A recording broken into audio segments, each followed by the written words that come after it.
you're wasted on her. Every little past frustration. Take all of your so-called problems. Better put them in quotations. Say what you need to say. Say what you need to say. Say what you need to say. Say what you need to say. Say what you need to say. Say what you need to say. Say what you need to say. Say what you need to say.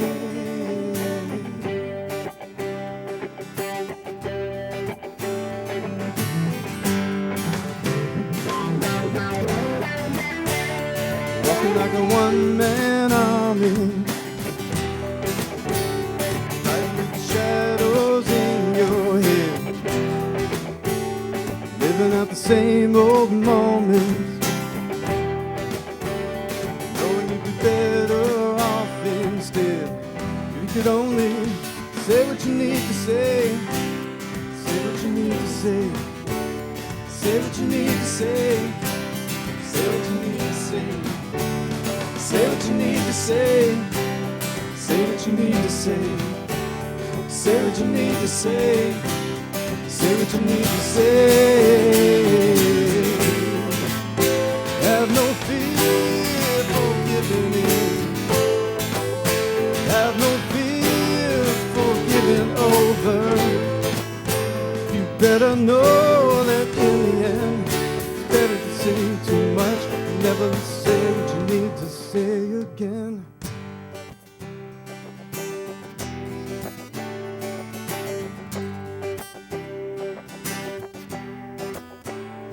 Even if your hands are shaking and your faith is broken,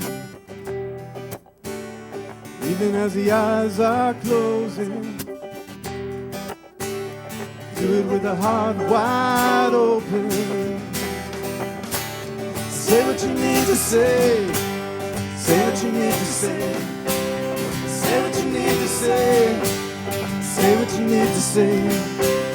Say what you need to say. Say what you need to say. Say what you need to say. Say what you need to. Say what you need to. Say what you need to say. Say what you need to say. Say what you need to say. Say what you need to say. Oh, say what you need to say. Say what you need to say. Say what you need to say. Say what you need to say.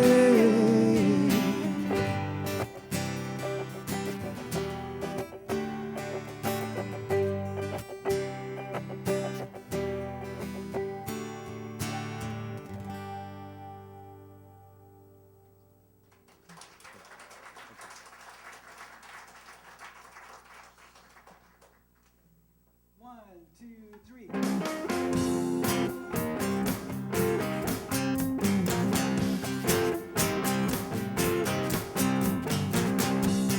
Shirt, new shoes. Tell us all about the CSL news. We come running just as fast as they can, 'cause everybody's crazy about the announcement man. Good morning, everyone. Welcome to CSL Toronto. My name is Brian Forwell. I'll be stepping into the heels of the wonderful Tanis Burnett, who her and her husband, Pierre, are spending some nice family time with their daughter, Sydney. So, to get right at it, because this is the first time, and we're all going to have some fun. So, my first announcement has been written, is the Foundations of Science of mine, which is our Wednesdays. They started on March 19th. They run from 7:30 to 9:30. You can still register. All classes are archived on the website, and the drop-in fee is $25. There's also a little change in the schedule. The 4 agreements will now be coming at the end of May after the trip to with Reverend Jonathan to Guatemala. Okay, so now we have some wonderful fundraising events. First off is Shop Your Girlfriend's Closet is back. It's next week after service, starting at 12:30 to 2:30. seasonal clothing, accessories. Not many straight men can say accessories all the time. And anything that you have left that hasn't been traded or sold, you must take back and take it to your home. The next one is a night with accessories with the wonderful Reverend Jonathan Zenz with his cabaret fundraiser, which will be on Thursday, June 6th at 6 p.m. Stand by for further information and tickets. Also, I forgot to welcome the people on the interwebs, and Tony's making sure that I do that. So, excuse me. What else here? Okay, board meeting. Next board meeting is April 13th at 1 p.m. Members are welcome to attend and observe. So if you want to see what's going on, you know, what's happening in the business of running this wonderful place, then you can come in and drop in and just observe. Also next week is the first Sunday of the month. Now for those people that are new, which I welcome, the first Sunday is Bring a Friend Sunday. So bring a friend, bring a wife, bring somebody. It's also our birthdays and anniversaries. And that's also a day where you bring potluck, so you can bring cookies, which I like. Not as much anymore. Cakes, food, vegan, gluten-free, whatever your heart's desire, bring it. I'll eat it. Gome muchacho, yes. Yeah, the good old days when eating all you can eat sushi. And last but not least, we have practitioners available for your for a little talk to. They will show you the light that you really are. They'll bring wonderful wisdom to you. Don't leave here heavy-hearted. Talk to the two wonderful ladies here today, which will be Mary Ellen Cassie and Margaret Ann Snyder. They'll be available if they can put up their hands so people can see them. There's Mary Ellen. And at the back, Margaret Ann, who's working security.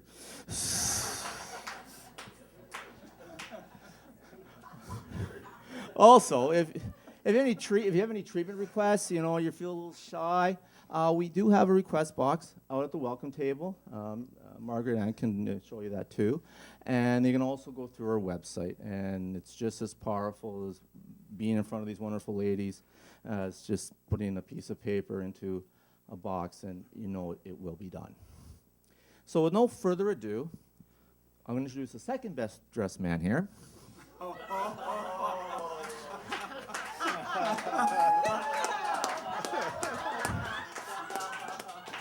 Yes, give me a mic, look out. The wonderful, the talented, the exuberating, tangent-driven Reverend Jonathan Zenz.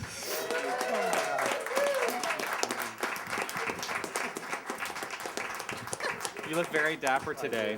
Yes, you do. Thank you, Brian. Good morning, everyone. How are you today? Great. Really? Yes, you are great. It's great to have you all here. It's so great to be here, and isn't it beautiful outside today? I've been so waiting for this day. I actually posted a picture to Facebook about 20 minutes ago, me standing outside, taking a picture with the center in the background, and I've already had one comment from somebody in California saying, "You're outside." I said, yes, it's above zero. Oh, so here we are. We're at the Center for Spiritual Living, and I do want to say welcome to anybody who is here for the first time. It is a pleasure to have you here, and I gratefully and graciously accept your consciousness here with us today as we stand firm in the knowledge of one thing and one thing only, and that is God is right where you are. God is right where I am. God is right where each and every one of us is, because that is the nature of the universe. There's only one thing going on, and that is God. It's God. It is a divine energy. It's not some man out there. It is a divine energy that is creative, and that's all it's ever doing is creating, and so it is creating our lives perfectly at all times. That's the truth. That is the infinite truth, and so it is a pleasure to have you here joining with us in this celebration of this idea today. So I want to say thank you, first of all, because Tanis and Pierre, yes, are on vacation. Tanis and Pierre, who are wonderful band leaders. And I want to say thank you to Stephen and Aaron and the entire band for making sure that everything gets handled in their absence while they are with their daughter, Sydney, in Europe. So thank you guys for...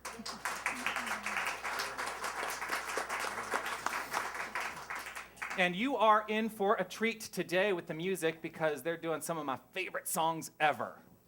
Absolutely. But let's lead this off today. Let's launch us into inspiration this morning with the wise words of our practitioner of the day. Please welcome to the lectern, Mary Ellen Cassie.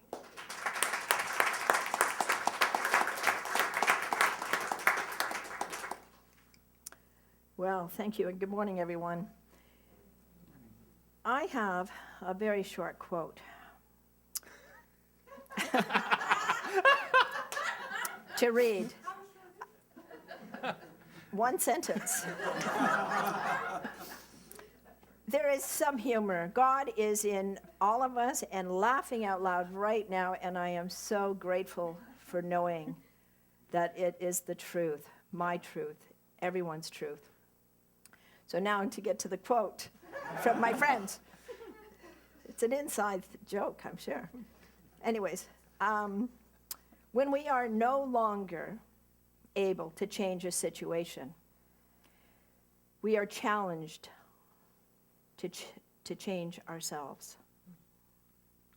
It's from Viktor Frankl, one of my favorite people.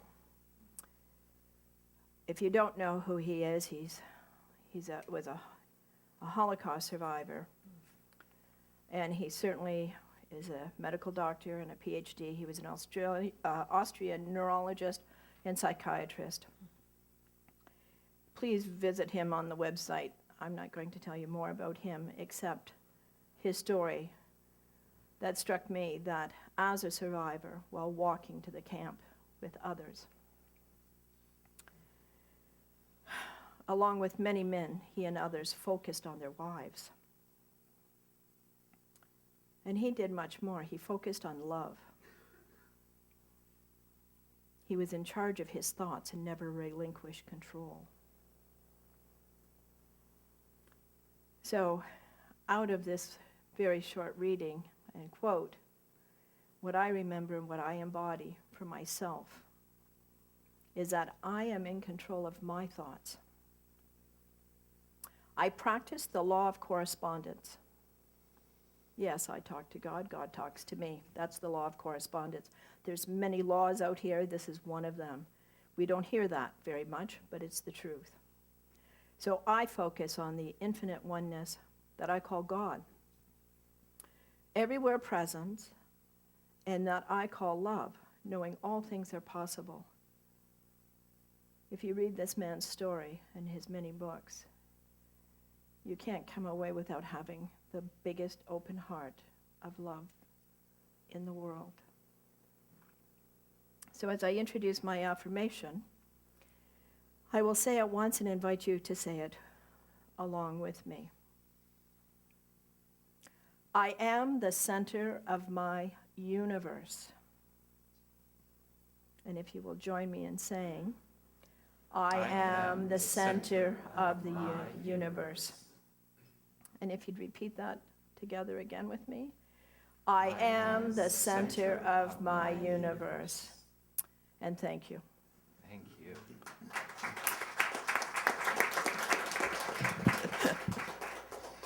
I'm going to let them all in on the joke. That's why I'm dressed like Ellen today.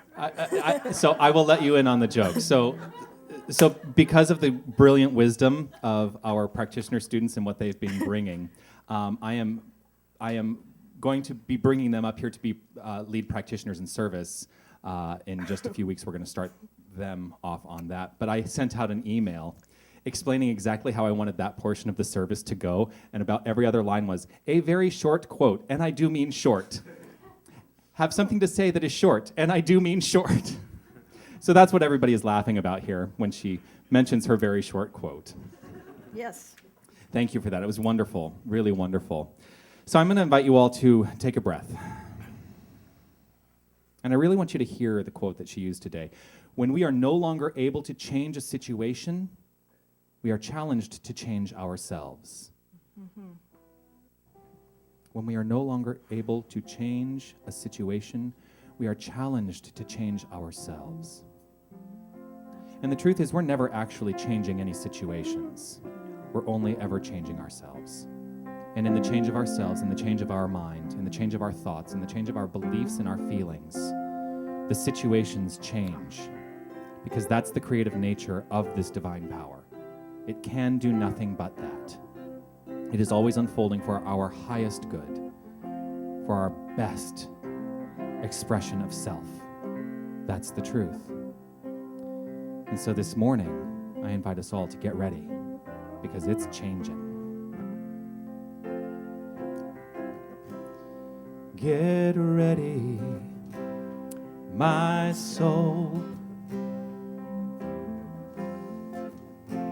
I'm diving in. Get ready, my soul.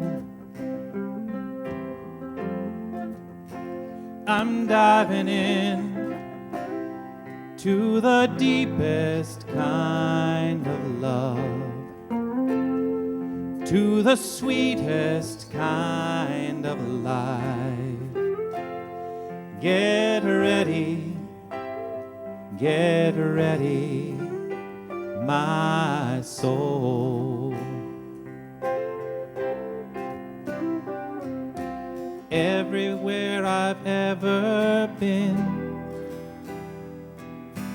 everything I've ever seen, everything I've ever done, everything I've ever been has brought me here to the present moment, here to a new beginning here, and I'm seeing life so clearly now. Get ready, my soul. I'm diving in. Get ready, my soul. I'm diving in to the deepest kind of love, to the sweetest kind of life. Get ready, my soul.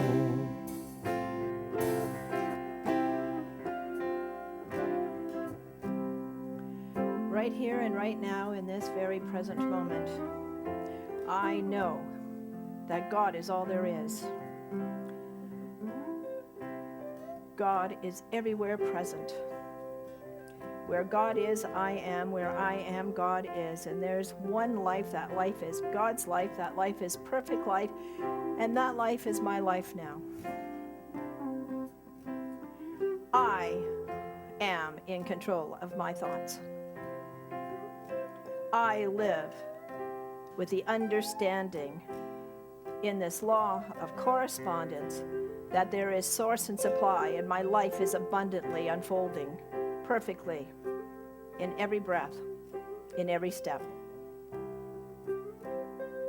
As I dive deep into my soul, I am in communion. I am united in this oneness, this presence, this infinite abundance, this infinite joy, this infinite wellness and vitality. The energy and the vibration that is in this universe is operating in and through and being me. I am an individualized expression of the divine. It is with a grateful and open heart that I say thank you. Thank you because I know it is done. I release the spoken word to the law. It is done. I release and I let go. And I say, and so it is.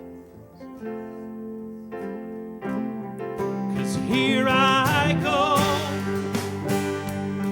deeper, deeper, deeper than I've ever been before. Here I go, closer, closer, closer to my sacred source. Here I go, deeper, deeper, deeper than I've ever been before. Here I go, closer, closer, closer to my sacred source.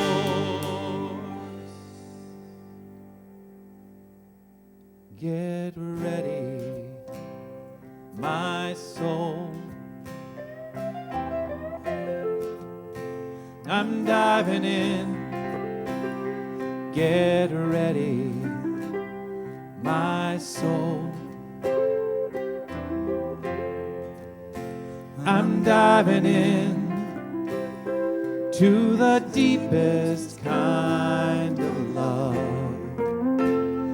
to the sweetest kind of life. Get ready, my soul. Get ready, my soul.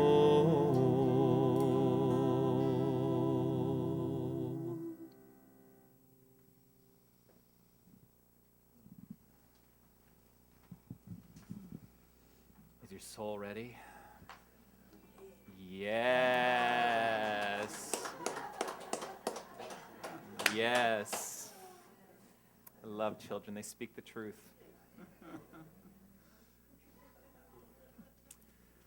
Oh, thank you for that beautiful, beautiful reading, for your beautiful words of wisdom. Your affirmation and your treatment was gorgeous.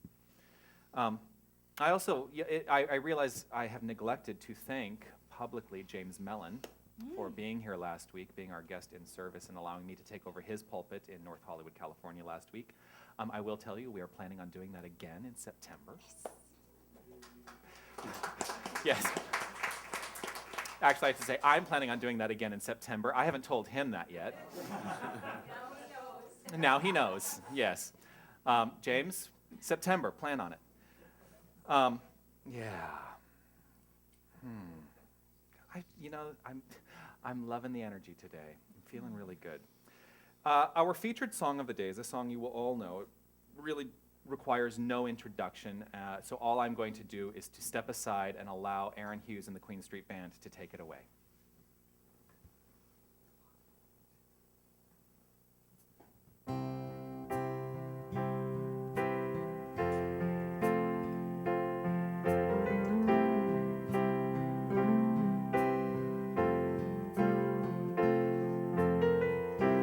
Imagine there's no heaven.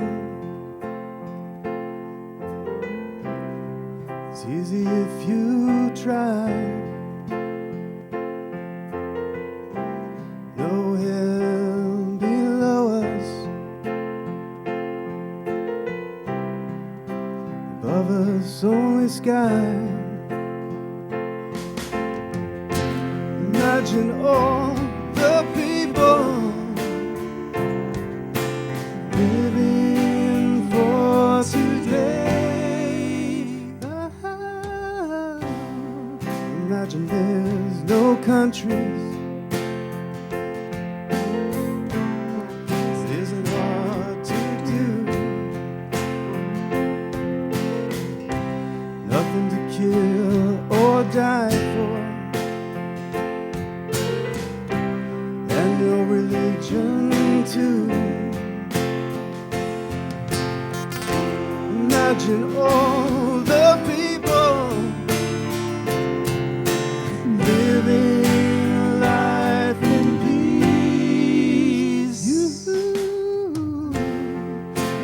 say I'm a dreamer,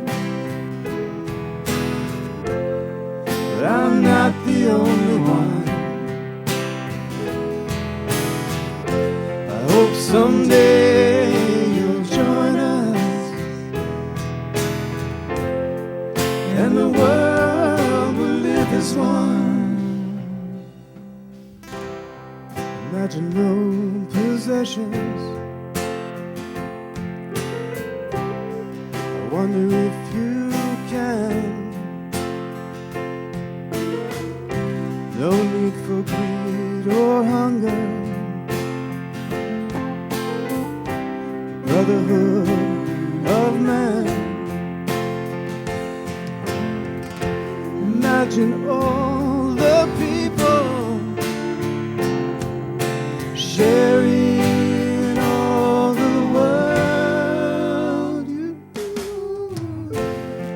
You may say I'm a dreamer,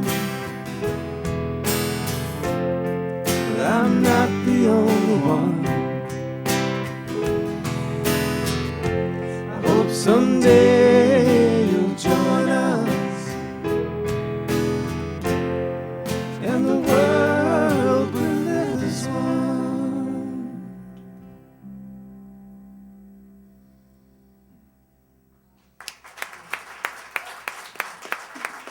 Aaron Hughes, Queen Street Band.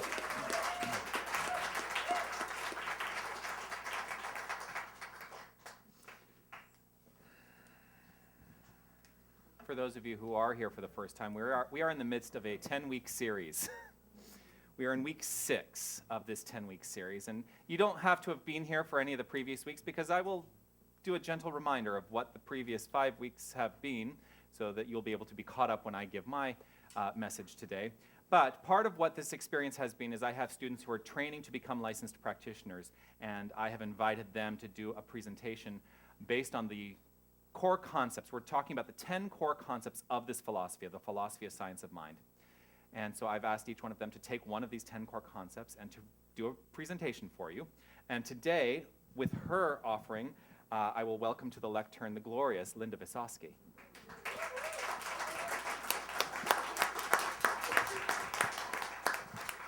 Good morning, everybody. Good morning. So, as Jonathan mentioned, I'm here to share with you core concept number 6. I'm getting mentions from Carmen here. So, core concept number 6 states, this is a universe of infinite abundance, spiritual, mental, and physical.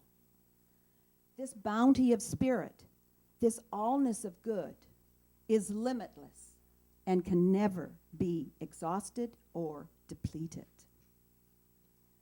So what is spiritual abundance? Deepak Chopra, the world-renowned Indian-American spiritual guru and author of many spiritual books, chose Thailand as the place to be ordained as a Buddhist monk. In his book, The 7 Spiritual Laws of Success, Deepak wrote, I believe that true spiritual abundance is observing and awakening to the divine in all things, in all things. When one is blessed to see the divine in all things, one connects to the flow of spirit. Everything is an opportunity to be. We want for nothing, for we embody the knowing that we already have all that we require. It's no accident that the less people have on a physical, as far as physical possessions are concerned, sometimes the happier they tend to be.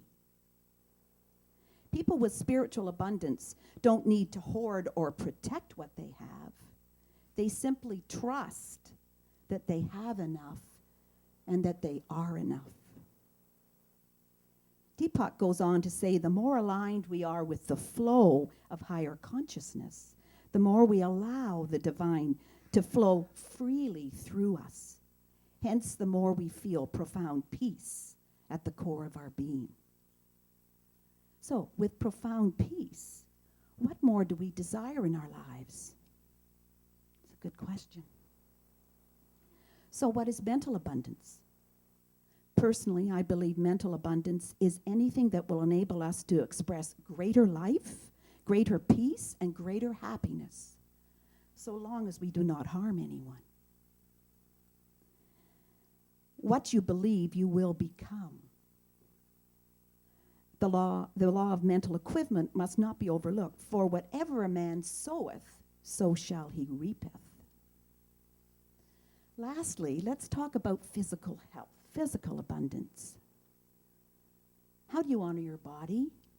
Do you honor your body with rest and relaxation? Do you share times with family and friends with laughter and joy? Personally, I treasure writing in my gratitude journal every day, where I record all the experiences of goodness in my life. When one has faith in oneself, vitality flows. So I will state an affirmation and then have you all repeat it with me. So the affirmation for today is, I embrace infinite abundance and the allness of good in my life. So let's share this together. I embrace infinite abundance and the allness of good in my life. Thank you. Beautiful. Thank you.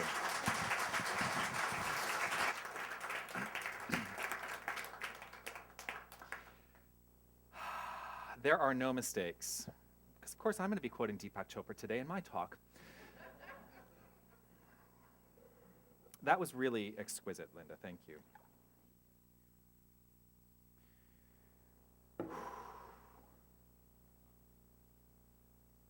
This is a universe of infinite abundance, spiritual, mental, and physical.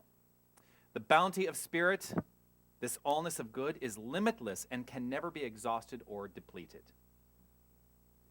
Can never be exhausted or depleted. Oh, doesn't that feel good? Isn't that a good thing to know? That all around you is the expression of infinite abundance, and it is never going away. It is never going away. Hallelujah. Can I get an amen? Oh, you know why I love that so much? Because I can just relax. I can just relax. I don't have to work so hard at creating my good. In fact, the truth is I never have to work at creating my good, because my good is all around me. Your good is all around you. But so many people work so hard to create their good. As I frequently quote, Bob Newhart, stop it. So that is the sixth core concept of the science of mind, the philosophy that we ascribe to here in this center, and this philosophy that I teach, the philosophy that I studied. And well, it's good that I studied it, because if I didn't study it, then I have no business being up here. But I'm going to quickly go through what the first five were, and I will do this as a reminder every week. Number one, the first core concept is God is all there is. Number two, God is threefold or triune in nature. Now, don't get too hung up on that principle. What that basically means is there's spirit, soul, and body. They're all part of the same thing, and it is an expression of the creative process. That's all. Like I said, don't get hung up on it. Core concept number three, the Word creates. The Word creates. The Word is a spiritual idea, not the spoken word, although the spoken word is in support of the Word, a spiritual idea that is creative in our lives. And it is eternally creating on the universal level and on the individualized level. That's core concept number three. Core concept number four is we specifically, on the individualized level, use our word through the process of prayer. That's what we teach. Now, we call it spiritual mind treatment because, we like to have these clinical, funny-sounding terms for something that is essentially prayer. That's what we teach. Number five, the universe is a unified whole, even in the face of seeming opposites. We see this and that, and the truth is this and that are both the same thing. We just perceive it with a different idea. but they're actually the same thing. So the universe is a whole, a unified whole, even in the face of seeming opposites. And so number 6, today, infinite abundance. This could be called the wealth talk. This could be called the money talk. This could be called how do you get what you want talk. Because isn't that what many people come to this philosophy for? They hear, oh, there are all these happy people and they seem to have these extraordinary lives and they seem to always get what they want. How many people are getting what they want? Okay, well, I guess I'm not doing my job then.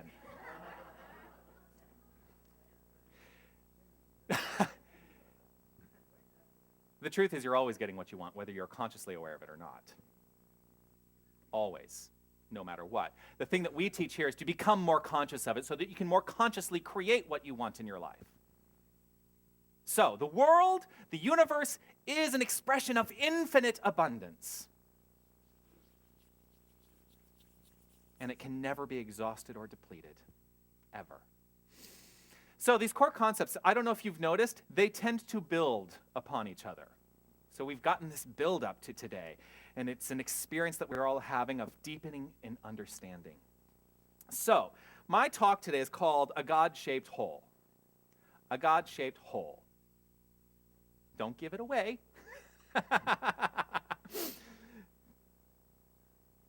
How many of you have heard that phrase before? A God-shaped whole.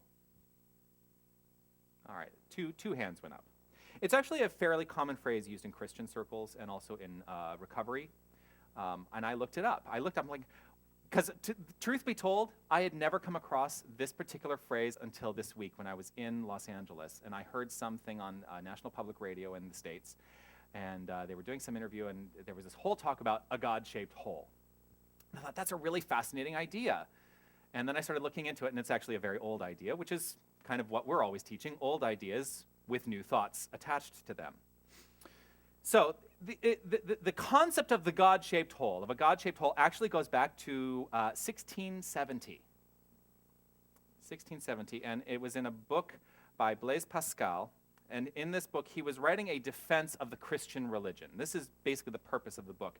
And in this book, he wrote this: there is a God-shaped vacuum in the heart of every person, and it can never be filled by any created thing. It can only be filled by God, made known through Jesus Christ, which I put in italics because that is not part of our philosophy. But the first part totally works for our philosophy. There is a God-shaped vacuum in the heart of every person, and it can never be filled by any created thing. It can only be filled by God. But then I also step back and I think, well, this does work for our philosophy, but do I really want to know that there is a vacuum in my heart that can only be filled by God? Because that's actually kind of antithetical to what we teach, too. So there's a concept that we are working with today in talking about a God-shaped hole. And the concept is this: we are trying to fill this hole with things in our lives. We are desperately holding on to the stuff that we think is going to fulfill us, to make us feel better about ourselves, and that somehow will fill this God-shaped hole. What kind of things do we glom onto?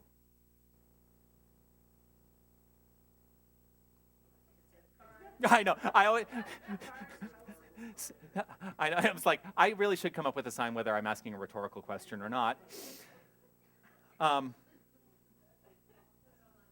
Thank you, Carmen. We can have a little button here so that something lights up that says rhetorical question, not a rhetorical question. Money. Money's a big one. Many of us are in pursuit of more money. We want more money. Oh, doesn't it feel good to have money? All the money we can spend. Doesn't that make you feel really good about yourself? And the answer is absolutely. Money does help me feel good. I like when I have money, don't you? Isn't it nice to be able to say, you know what, I would like to take a trip to Europe, and I'm just going to do it. Or I'm going to just go to Los Angeles for the weekend, or go to New York for the weekend, things that I enjoy doing. And the funny thing is, well, it's not a funny thing. It's such a weird phrase that we use. The funny thing is, nothing humorous about this at all. What I find fascinating in my experience is this. I actually, in a lot of ways, make a lot less money now than I have in previous experiences of my life, and yet I could not be happier in my life. I spent a number of years when I was living in Los Angeles, and I was, pursuing the acting dream, and I was, doing a lot of shows, a lot of musical theater shows. During this particular period I'm talking about, though, I worked for 3 years at Warner Brothers Studios. I worked on the lot, so I got to see a lot of stars and, all the sound stages. And during that time, they were filming The West Wing, which was one of my favorite shows. They also filmed ER there and Friends. And, that's, it's a very well-known studio if you're in that. Anyway, you know a lot of shows that were shot there. But I worked there for 3 years, and I made a very good living working there. And I had a lot of, I love this word, benefits with the job, right? I had a lot of benefits with the job. And ultimately, in looking back on it, the entire time I was there, I was running on empty. Because it really was not fulfilling for me. It was not my life's purpose. It was a job. And it was the thing that I looked to make the money to support my life. Totally empty feeling. I hate it. And I will say it, because I used to say, I love my job. Right now I will say, I hated that job. One of the things that I did, actually the main purpose for my job there, and we're going to now have a moment of recognition, Fred, is, because I think it was you, or it was Michelle, who is another, Fred and Michelle are also practitioner students. The main thrust of my job was to listen to people's complaints all day. It was Michelle, yeah. Oh my gosh, how depressing does that get? When all you do is you pick up the phone and it's Clint Eastwood's office calling saying that his toilet doesn't work.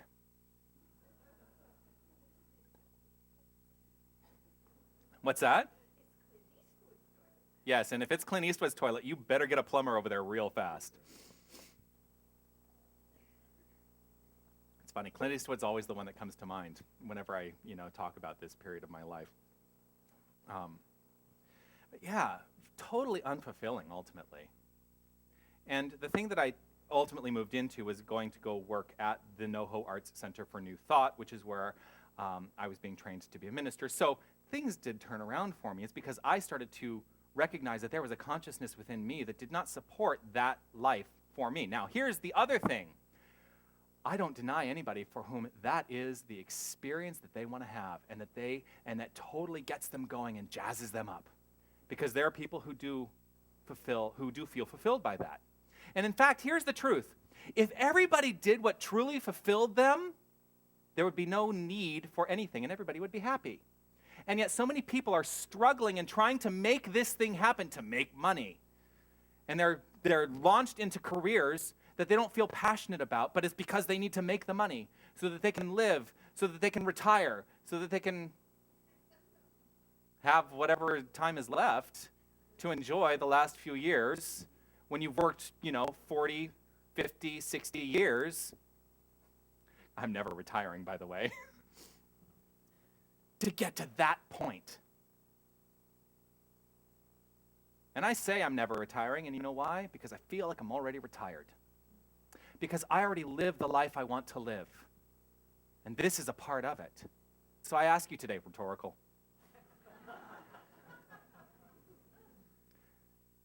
Are you living the life you want to live? Or are you in some way trying to fill some perception of a vacuum that you have within yourself?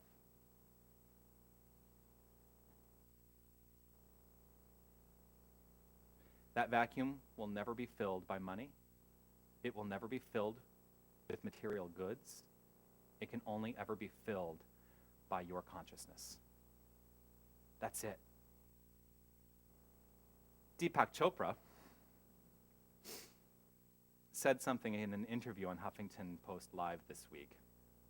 and it's rather long. If you are following me on Facebook, you will see I actually put this quote on my Facebook this week. But it seems very appropriate to what I'm talking about today. He said this. I almost was going to do an accent, but I won't. Wealth is a state of consciousness which allows you to tap into the experience of abundance. Money is a symbol. We should not confuse money with wealth, because there's a lot of people out there who are making money to make money to make money to make money, and they don't even have time to enjoy money because they're so busy making money to make money to make money, so they have no time for vacations, family life, joy in their lives. What is valuable in your life determines your value. So what is valuable in your life? What is valuable in your life? It's a deep question. It's a very deep question. Because when actually faced with that question, a lot of people may start to sense a little disappointment about what they actually value in their lives.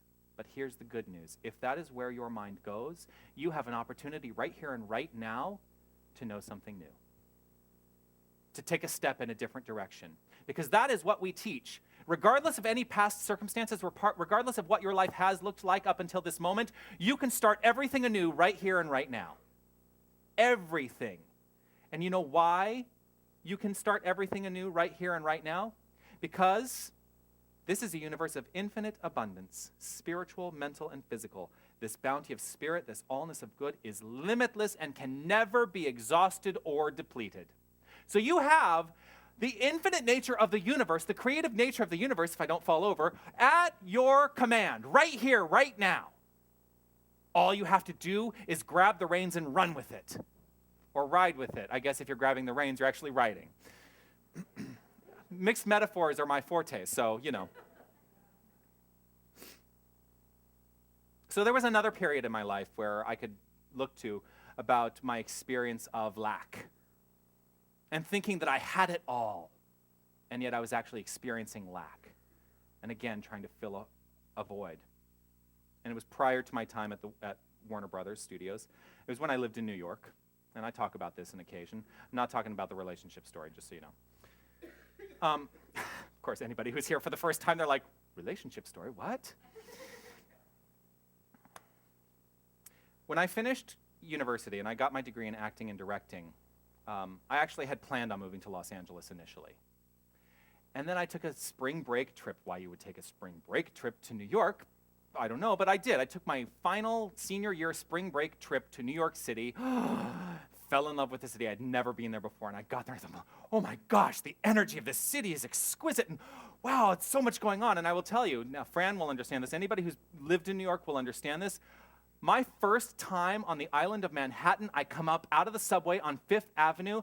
The date is March 17th, 1997. You know what I'm talking about, don't you? St. Patrick's Day Parade in Manhattan. And that is a massive event. So here I am coming out. I'm like, okay, there are so many people here. Wow, this feels really good. And I got into that energy of New York City, and it's very exciting. And so I go home from spring break, and I change all of my plans. I move into New York. And I did. I moved to New York City straight out of university. And I floundered. I got there and I floundered. And I can look back and say, well, maybe I wasn't ready, but what does that really mean? What does it mean to be ready? I made a choice. I moved there. And here's the other thing.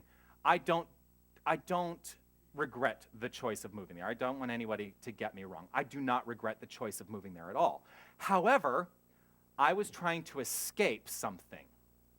I was trying to escape the void that I was feeling when I was in university, of not feeling adequate enough to be cast in lead roles in my university. Now, let's also face it. You're competing for roles in 6 shows with 200 other people. not everybody's going to get a lead role. I had some very lovely acting work at my university, but that was very challenging for me. So I felt a void, and I thought, hey, if I go to New York and I make it as an actor, then I will have made it, and I can show them that they had it wrong all along. So here I am, trying to fill a hole, wanting to escape.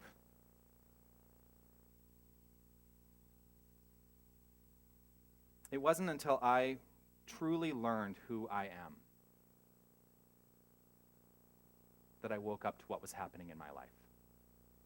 And that actually did not come until some time later, because New York led to some other issues in my life that took me to Los Angeles, ostensibly to have a career in acting, and yet I was trying to escape the relationship that I was in. And it was like this snowball effect. It was not until I discovered and started to really understand who I am, the core of who I am, which is a brilliant individualized expression of this infinite conscious thing. When I got in touch with that, when I embodied that idea, then everything in my life turned around. Everything showed up exactly as I needed it to. That was the point at which I sat down in that service and I saw James Mellon for the first time, and my world was shifted. And 6 months after that, I said, ministry, that's what I'm supposed to be doing. And I started school, 6 years of ministerial school.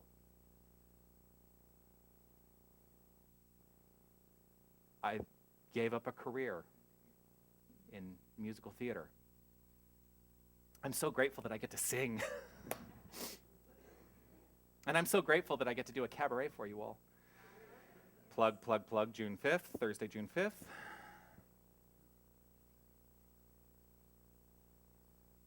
When I discovered who I am, I woke up to what was happening in my life, and I then took charge of my life. I took the responsibility, and I started to shift my life. And that's what we can all do, each and every one of us. Now, there is a caveat. There is a caveat to this. Ernest Holmes writes in The Science of Mind, the big book, Science of Mind is not a get-rich-quick scheme. Did you know he wrote that in the book? Science of Mind is not a get-rich-quick scheme. We do not teach you can get what you want. And a lot of people think that, that's a direct quote of Ernest Holmes. A lot of people think that you come here and we're going to teach you how to get what you want in life. We do not teach you how to get what you want. We do not, actually I should quote it correctly if I'm actually going to quote it. We do not teach that you can get what you want.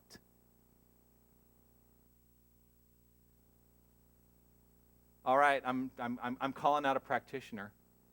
Come stand up here with me for a moment. You'll want to probably turn her mic on. Mary Ellen.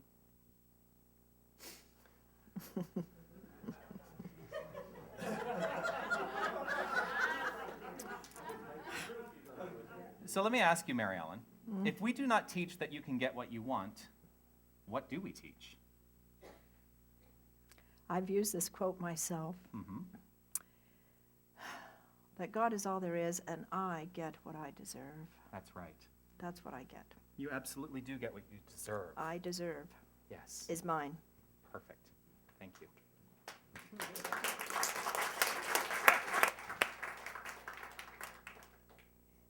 And the truth is, you deserve it all, because you are it all.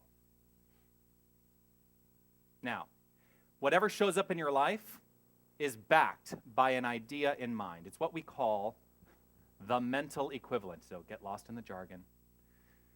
It is a spiritual prototype. It is an idea in mind first and foremost, and it shows up in your experience when you have fully embodied the idea first and foremost. And we're never trying to change the stuff out there. We are only ever trying to understand and shift our relationship to the circumstances of our life. That's what we teach. So people have experiences that don't feel so good, like jobs where they have people in their jobs that they can't stand to be around. Rhetorical question, just check in with yourself. How many of you have ever experienced that? Well, alrighty then. That was a rhetorical question, just to be clear. I don't want anybody, to feel like, but you know what? I will lay claim to that. I have worked jobs, telemarketing.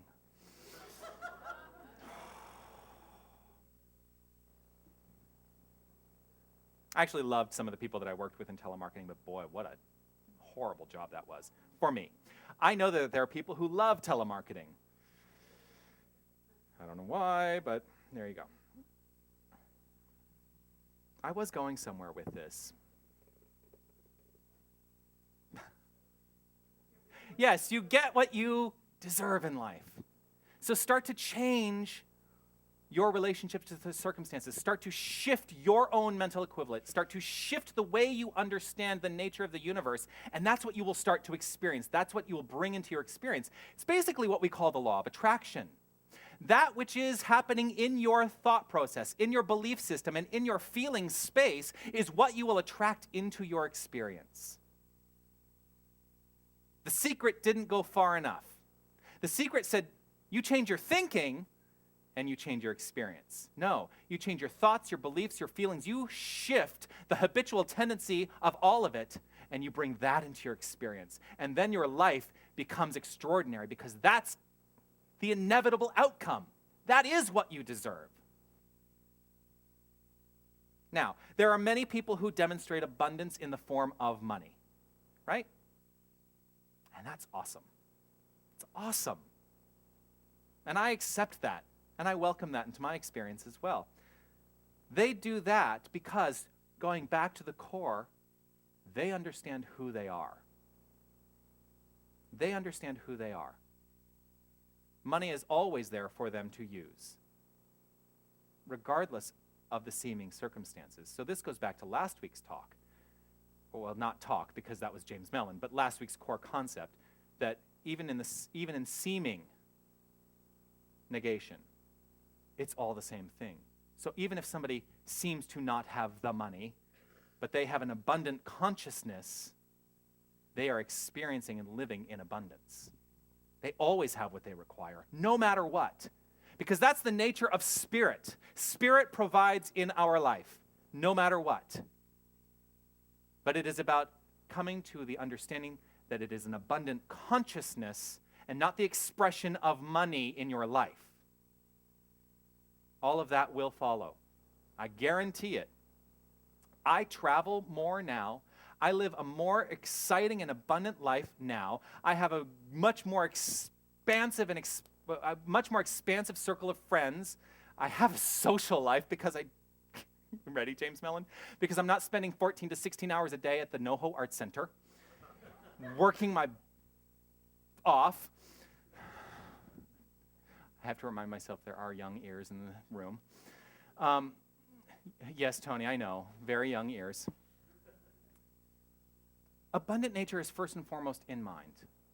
And so as we come to a deeper understanding of this core concept, a reminder of this core concept, this is a universe of infinite abundance, spiritual, mental, and physical. We are that at the level of our expression of it. So let's up the level of our expression of it. Those people who have money and things at their command and they live it no matter what their seeming circumstances are, they have provided within themselves a greater mold for a creative law that simply provides. Their abundant nature is first and foremost in mind. They are not, this is the difference, they are not trying to fill a void with stuff. They know who they are.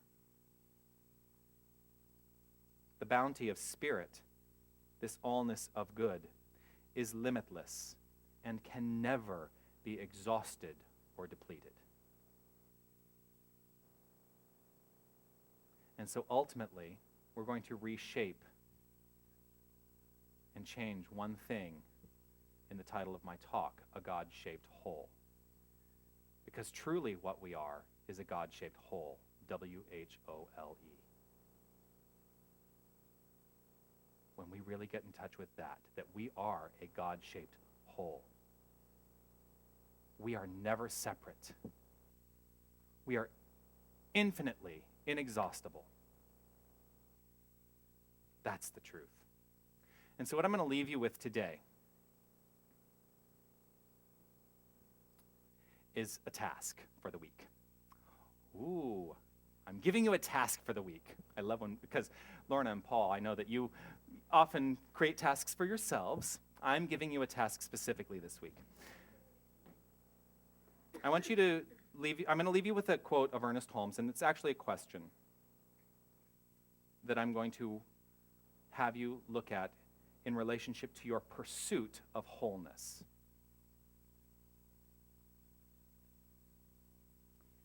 Ask yourself this question this week. Does the thing I wish express more life, more happiness, more peace to myself, and at the same time harm no one? That's the question to ask.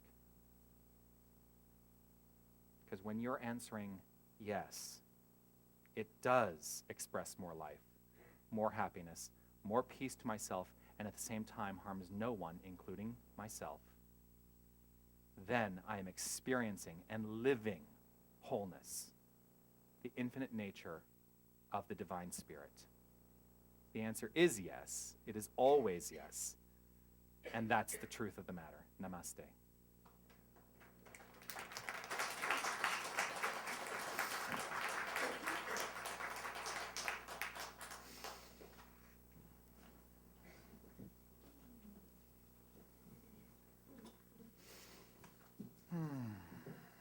So as the band comes to prepare themselves for the next expression of song, I'm going to invite you to take whatever it is you offer the center today in terms of financial contribution and recognize it as a part of your wholeness and that it supports the wholeness of this center, and it's all one big expression of circulation because that's what money is. It's simply an idea in mind, and it does support this center, and I'm grateful to each and every one of you for what you offer.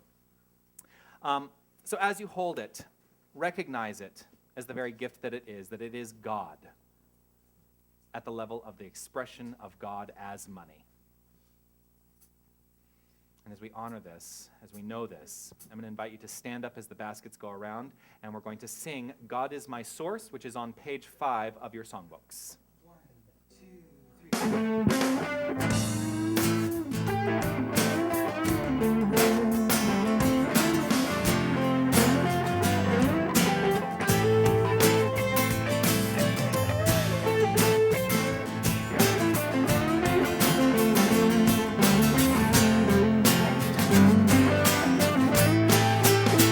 God is my source. God is my power. God gives me everything I need. So I give thanks for all my blessings. God gives me everything I need. Joy. Joy is my source. Joy is my power. Joy gives me everything I need. So I give thanks for all my blessings. Joy gives me everything I need. Love is my source. Love is my power. Love gives me everything I need. So I give thanks for all my blessings. Love gives me everything I need. God is my source. God is my power. God gives me everything I need.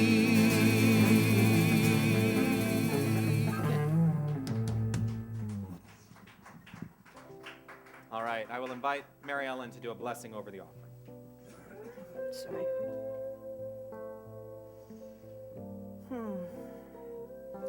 Knowing that there is a divine presence operating in and through each of our lives, and recognizing and accepting the truth that of this infinite abundance. Prosperity is overwhelming and exciting and is being expressed right here and right now. It is with honor and the truth of this law of circulation that is always operating, and with a grateful and open heart, I say thank you. Release these words to the law, knowing it is done. And all together we say, and so it is. Thank you so very much. So I do want to offer my gratitude for everyone who makes this service possible. Our board members today, Linda and Jim. Thank you so much for your service. I want to thank Susan and Toby who set up today. Our greeters, Margaret Ann and Judith. I want to thank Lorna in the bookstore, and always important, Lucy, thank you for cleaning. Lucy comes in on a Saturday and makes sure that the center is clean for us, so thank you for that. I want to thank Carmen in the sound booth. I want to thank Tony on camera and on our webcast. I want to thank, for her brilliance, her wisdom, and her insight, I want to thank Mary Ellen Cassie, our practitioner today. And she has now left the room, but for her brilliance, her wisdom, and her insight, I want to thank Linda Visosky for her work today. Yay! I want to thank Aaron Hughes and the Queen Street Band, Stephen Belair, Patrick Lee, and yes, I'm getting there, Paul Matthews, Brian Forwell, and look who our lovely vocalist today is, Carrie. Thank you so much.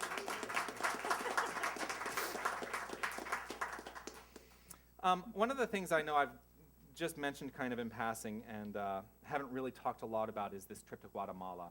And I am going. I got my first donation online, woohoo! Because I'm working to get the funds to be able to actually go and be a service in Guatemala. I'm going May 18th through May 24th. I am not missing a Sunday, by the way.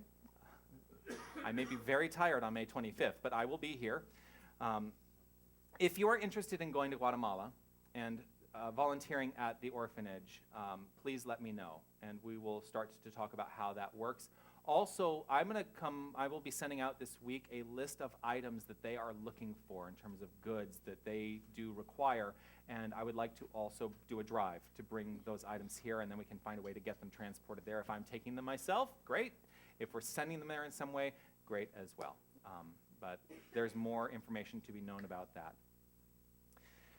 I want to thank each and every one of you for your conscious awareness, what you bring to this center, and for your participation in making this a sacred space. And so let's allow ourselves. Let's allow ourselves the experience of reflection.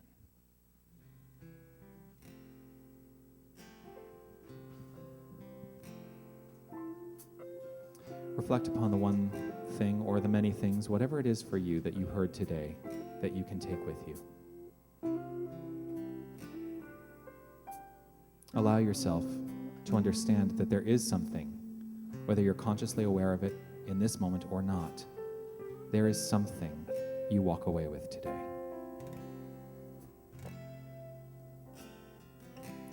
Right in this moment, God is fully present, because God is expressing by means of each and every one of us, and it is beautiful, it is infinite, and it is a sacred experience.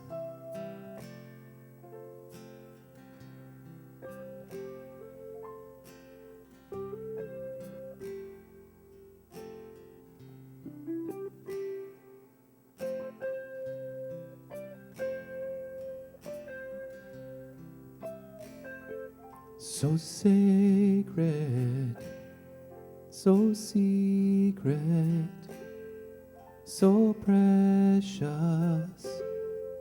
this love. So sacred, so secret, so precious, this love. So sacred, so secret, so precious, this love. So sacred, so secret, so precious, this love. I will share, I will share. I will share, I will share. I will share, I will share. This love.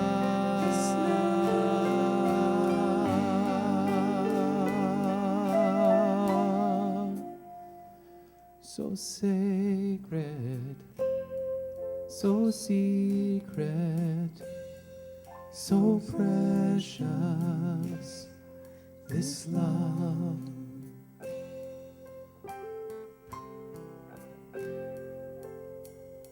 In this moment, in this sacred moment, I step into that place of full and deep awareness that there is only one power. There is only one presence. There is only one creative source. And I am reminded in this moment the words of Meister Eckhart, between God and me, there is no between. For I am the full expression, individualized, of this divine creative energy. And I trust to know that every single person here, every single person touched by this service online, every single person that we experience in our lives is a full expression on the individualized level of this divine creative source. I only see God in the faces of everyone I encounter. With this understanding, I trust and know the word I speak now is powerful and is acted upon by a perfectly corresponding law, the law of cause and effect. And as I create new cause right now, I trust the effect shows up in my experience perfectly. And so I call upon this law. I require of this law right here and right now a deeper expression of infinite abundance in everything that I experience. Everything I think, say, and do is founded and grounded in the understanding that there is nothing but infinite abundance. This is the truth, and I give over to this truth right here, right now, with a grateful heart, knowing that in gratitude, my word spoken is complete. And so I simply relax, let go, let fly this word to that immutable law. I know it is complete. I know it is so. And together we say, and so it is. I will share, I will share. I will share, I will share. I will share, I will share. This love.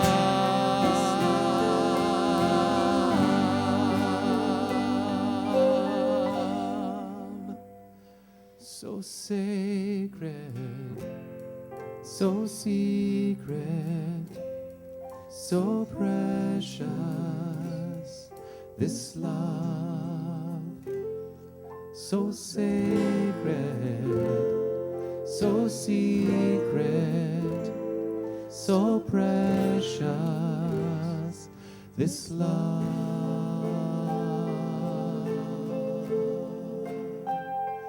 This love, this love,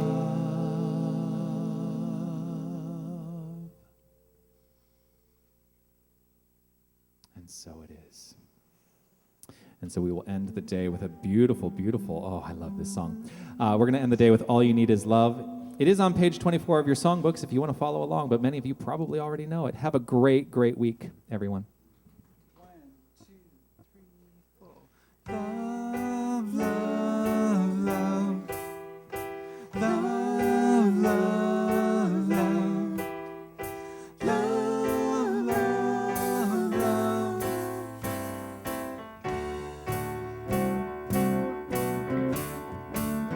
There's nothing you can do that can't be done. nothing you can sing that can't be sung. Nothing you can say, but you can learn how to play the game. It's easy. There's nothing you can make that can't be made. No one you can save that can't be saved. Nothing you can do, but you can learn how to be you in time. It's easy.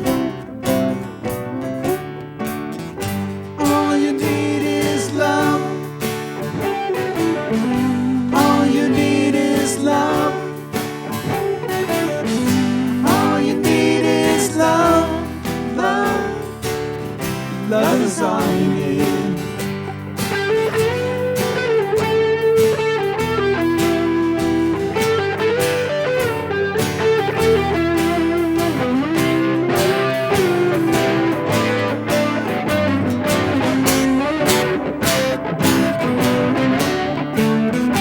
All you need is love. All you need is love. All you need is love. Love. Love is all you need. There's nothing you can know that can't be known. Nothing you can see that isn't shown. No one you can be that isn't where you're meant to be. It's easy. All you need is love.